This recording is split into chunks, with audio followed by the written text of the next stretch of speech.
क्या आपने कभी सोचा है कि हमारा ध्यान इतनी आसानी से क्यों भटक जाता है? नमस्ते दोस्तों, आप सभी का स्वागत है।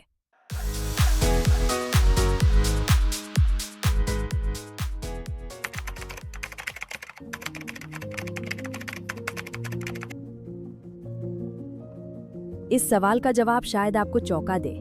ये सिर्फ इच्छा शक्ति की कोई कमी नहीं है, बल्कि एक जाल है, एक ट्रैप जिसमें हम सब फंस चुके हैं। Dopamine trap. तो सवाल ये है कि आखिर कोई फोकस कर क्यों नहीं पाता? कभी इस बात पर गौर किया है कि एक किताब पढ़नी हो या कोई जरूरी काम पूरा करना हो तो वो इतना मुश्किल क्यों लगने लगता है?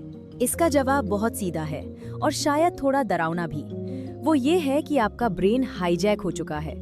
हाँ, आपने बिल्कुल सही सुना। और देखिए, ये सिर्फ कोई कहने की बात या कोई मुहावरा नहीं है। ये एक असली केमिकल प्रोसेस है जो हमारे दिमाग के अंदर चल रहा है। तो चलिए थोड़ा और गहराई में चलते हैं और समझते हैं कि ये केमिकल हुक आखिर है क्या। तो इस पूरी कहानी का जो मुख्य किरदार है वो है डोपामीन। देखिए, हम सबने सुना है कि ये हैप्पीनेस केमिकल है, पर असल में ये मोटिवेशन का मॉलिक्यूल है। मतलब ये वो केमिकल है जो हमें किसी इनाम या खुशी की तलाश में लगा देता है। अब जरा एक सिचुएशन इमेजिन कीजिए। आप कोई बहुत जरूरी काम करने बैठे हैं। मान लीजिए कोई किताब पढ़ रहे हैं या किसी बड़े प्रोजेक्ट पर काम कर रहे हैं। मतलब कुछ ऐसा जिसमें पूरा ध्यान लगाना जरूरी है। लेकिन ठीक तभी एक मछली पकड़ने वाले कांटे की तरह आपका फोन आपका ध्यान खींचने लगता है। हर नोटिफिकेशन, हर स्क्रॉल एक अनजाने इनाम का वादा करता है।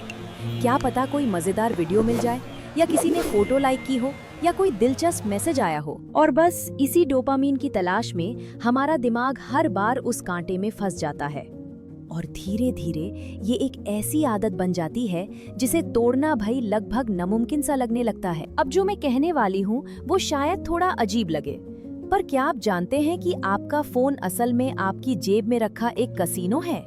हाँ, चलिए देखते हैं कि कैसे स्क्रॉलिंग करना बिल्कुल जुआ खेलने जैसा है। जरा सोचकर देखिए। एक तरफ है आपका स्मार्टफोन, जहां आप एंडलेसली स्क्रॉल करते हैं। कभी कोई अच्छा पोस्ट मिलता है, कभी नहीं। दूसरी तरफ है एक स्लॉट मशीन, जहां आप लीवर खींचते हैं। कभी जैकपॉट लगता है, कभी नहीं। दोनों में ही क्या हो रहा है? आपको लगातार डोपामीन के छोटे छोटे हिट्स मिल रहे हैं, और दोनों का मकसद भी एक ही है, आपको वहीं पर उलझाए रखना। हमारे दिमाग के लिए इन दोनों में कोई खास फर्क है ही नहीं। एक बहुत अच्छी बात कही गई है कि आपका फोन एक स्लॉट मशीन है जिसका लीवर आप दिन में सैकड़ों बार खींचते हैं।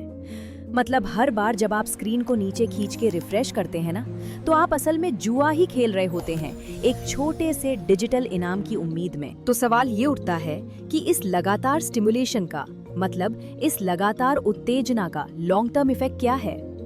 आजकल एक टर्म इस्तेमाल हो रहा है, ब्रेन रॉट।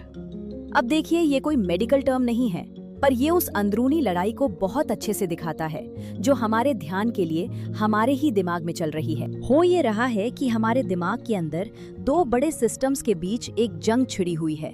समझे, एक तरफ है हमारा लॉजिक, हमारा तर्क, और दूसरी तरफ है हमारी फितरत, हमारी इच्छा। तो ये लड़ाई है हमारे प्री फ्रंटल कॉर्टेक्स और लिम्बिक सिस्टम के बीच।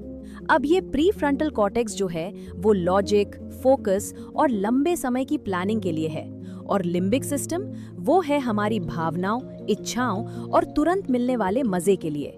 और दिक्कत ये है कि आज की दुनिया में हमारा लिम्बिक सिस्टम ज्यादातर जीत रहा है। जब ये हावी हो जाता है तो हमें बस तुरंत खुशी चाहिए होती है, और गहरी सोच, फोकस, ये सब पीछे छूट जाता है।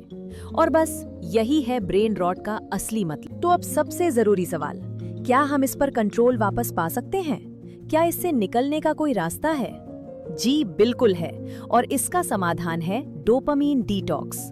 तो चलिए अब बात करते हैं कि कैसे हम कंट्रोल वापस अपनी मुट्ठी में ला सकते हैं। देखिए, इस प्रॉब्लम को ठीक करने के लिए हमें अपने दिमाग की बेसलाइन को रीसेट करना होगा।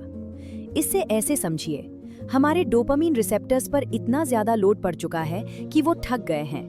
उन्हें थोड़ा आराम चाहिए, थोड़ा हील होने का टाइम चाहिए, ताकि वो फिर से सेंसिटिव हो सकें। और इसका जो डिटॉक्स प्रोटोकॉल है वो 3 बहुत सीधे साधे स्टेप्स पर टिका है।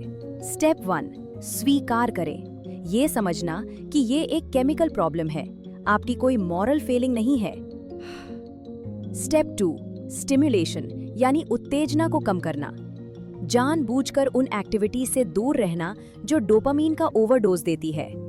स्टेप 3, बोरियत को गले लगाना। जी हाँ, अपने दिमाग को वो खालीपन, वो शांति देना जिसकी उसे ठीक होने के लिए सख्त जरूरत है। देखिए, बोरियत को कोई सजा मत समझिए, ये असल में एक बहुत पावरफुल हीलिंग प्रोसेस है। इसी बोरियत की शांति में आपके फोकस का, आपके ध्यान का एक तरह से पुनर्जन्म होता है।